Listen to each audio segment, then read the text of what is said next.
Hey Robbie, here Jack again from Irish Hotspur and Flat Cap Bureau Talk. Here to do kind of a synopsis of maybe what made Poch, so brilliant and what made him take us from, that sixth and fifth and seventh and eighth sort of kind of obscurity into consistently, third, fourth, and second sort of kind of range. And I'll kind of break it down. Not really going to go year by year. I'll kind of mention, maybe certain years as examples because when you kind of look at it, the Poch maybe reign should have been a lot longer. And you do kind of look at some of the departures that happened during his reign. And when you kind of think about it, his best team, like his best version of his team, really was, not as long lived as we might have thought. And he really did overachieve with some of the departures that did happen. But let's talk about maybe what he did, especially well. Everybody, I'm just going to share my screen here. And I think what especially he did well is he just revitalized the squad. He took advantage of the fact that Levy was allowing him to get rid of a lot of players that, bad transfers like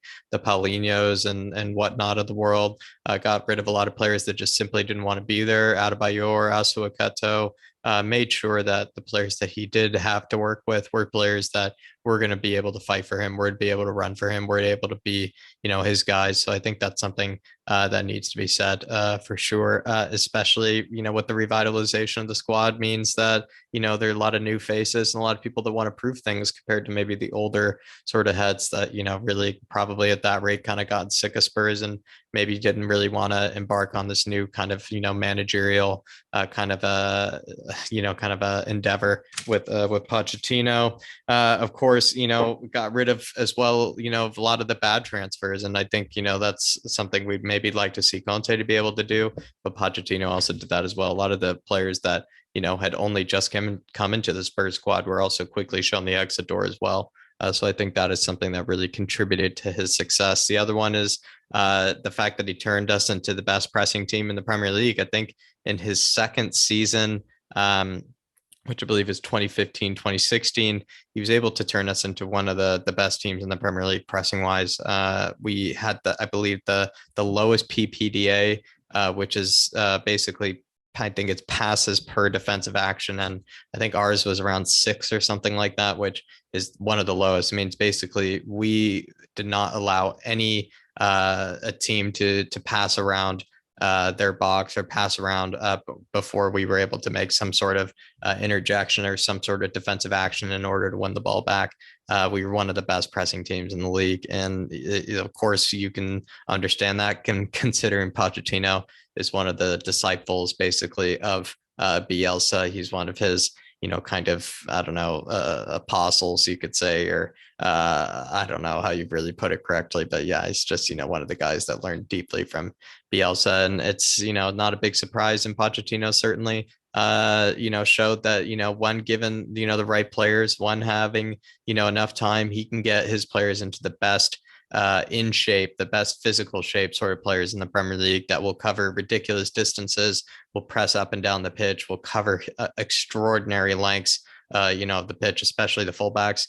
And he showed that. And I think that contributed to certainly a lot of his success. Absolutely. And I think that's probably also the downfall of his team as well, is because with a lot of the departures that I'll talk about later, you do kind of have to look at maybe this pressing sort of golden era with him wasn't as long as you'd like to think. When you do kind of go into seasons after, I think 2015, 2016, you start to see kind of the inklings or kind of the hints of, the pressing not being so good. I think that was the highest was the second season. It started to kind of drop from there. We even started to kind of sit off a bit more, be more of a deeper kind of sitting team at times in certain games. So it was kind of interesting that, Pochettino couldn't exactly, sustain the really high levels that he was doing. And perhaps I think that had to do with, the squad just not really being regenerated enough once he found a bit of success. But we will move on a bit to as another part of it is just he turned a lot of players, I think, into superstars. And I think we have to also remember that Kyle Walker turned into basically the best fullback in the planet under, Pochettino. Danny Rose looked like one of the best left backs in the league under Pochettino. Christian Eriksen looked like one of the best number 10s, in the Premier League under Pochettino. Dele Alli was an absolute ridiculous phenom and superstar.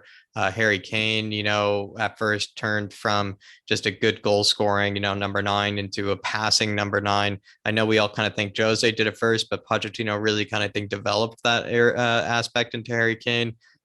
Sonny, of course, replaced Andros Townsend and Aaron Lennon and became that direct goal scoring winger that Spurs had practically never had. You then look at Dembele. He turned Dembele into the player that basically his best years were at Spurs, and he turned Dembele into the player that everybody knew that he could be, and he brought out the best aspects of Dembele. Same with Jan Vertonghen and Toby Alderweireld, just made a brilliant partnership between those two. So when you really do look at it, he brought the best abilities and the best qualities out of every player and turned them into superstars because of that. Because when you do find this sort of kind of chemistry where you can bring the best sort of qualities and abilities out of each player in a team, you're only gonna have success. And the best sort of teams, the winning, sort of teams always have that, where every single player in that 11 seems to be kind of, put in the right sort of position in order to succeed, in order to do well. And Pochettino certainly did that. And I think he turned a lot of players into superstars. Another like kind of final point is he took advantage of an unsteady Premier League. Like, this is kind of a quick point, but I think often we don't talk about this. Man City, everybody, they were in kind of a bit of a rebuilding phase when he took over, at least in the beginning. You look at Liverpool, like they were kind of, rebuilding under Klopp as well. You look at Chelsea, was a bit kind of up and down with them. It was kind of Antonio Conte had, season. Jose's, spell didn't go so well. It was all a bit weird over there. Leicester City, of course, winning the league is even, further evidence to what I'm trying to say.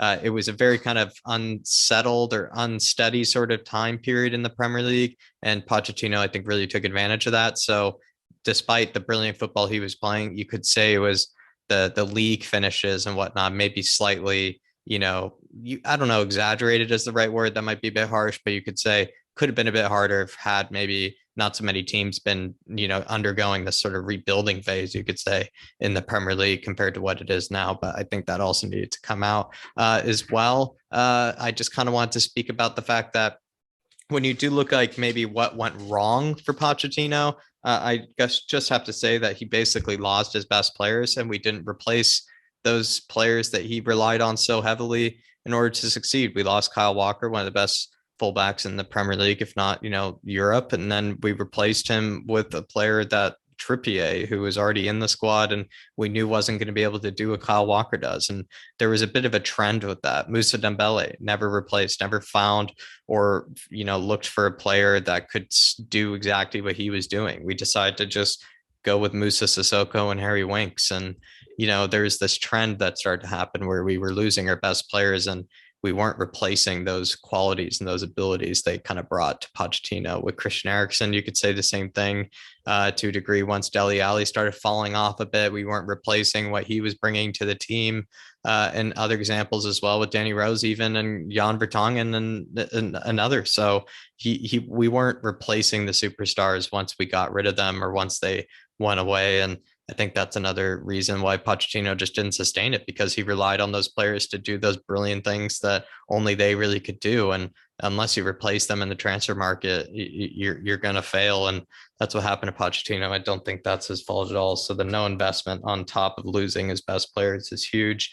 And then the pressing numbers that contributed then also to the pressing numbers going down. I think with the loss of Kyle Walker, the loss of Dembele, as well as I believe a few others, the pressing numbers also went down extraordinarily. And, the lack of, rejuvenating of the squad, went to the pressing numbers. And that meant that Pochettino wasn't able to get his best brand of football out there. So hopefully all those kind of sort of reasons, maybe explain, the whole Pochettino era. Didn't want to go on too long as well. I think you could write practically a book about, maybe what went right and what went wrong at the end, maybe with Pochettino. Perhaps there will be one, written at some stage, but that'll be all for now. Really do appreciate Robbie again for letting me do this on your channel. Head on over to my channel, Flat Cap Euro Talk, if you want to take a look at any sort of players that maybe you feel like Spurs should take a look at to improve the squad. That'll be all for now, and I'll be seeing you guys.